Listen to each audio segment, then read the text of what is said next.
David and Goliath. David was a shepherd and helped his father in taking care of his sheep. As David watched the sheep, he also became very skilled in using his sling. He learned how to throw stones at lions to protect the sheep. David was a brave boy. The king of Israel had taken his army to fight and battle the Philistines.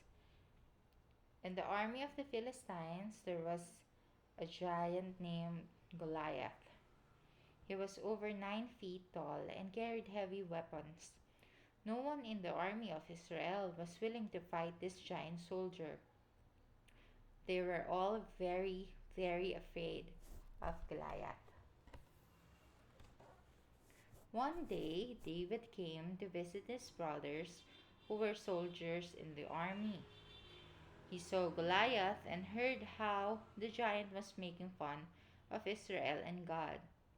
David said to the king, Saul, "Let me go and fight this Goliath. I am not afraid of him." The king could see how David was not afraid. Therefore, he ordered to give David his royal armor and weapons. But they were much too heavy for David, and he took them off.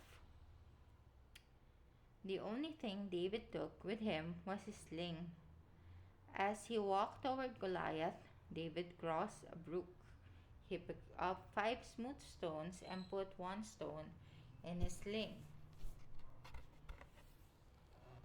Goliath stood tall and strong, looking towards David. When he realized he was just a boy, Goliath started laughing and shouted, "Do you think I am a dog? Is that why you have come after me with a sling?" But David answered, "You depend on your own strength and weapons, but I trust God, and I know that God will give me the victory." Goliath just laughed even louder than before.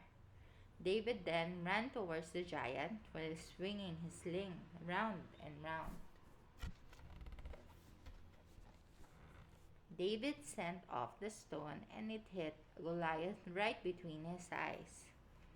It cracked his skull and Goliath fell on the ground. David defeated Goliath with a sling and a stone. When the Philistines saw what had happened to Goliath, they started running away. The Israelites sang and danced with joy. They had won, and David was now a great hero in Israel's army. David and Goliath.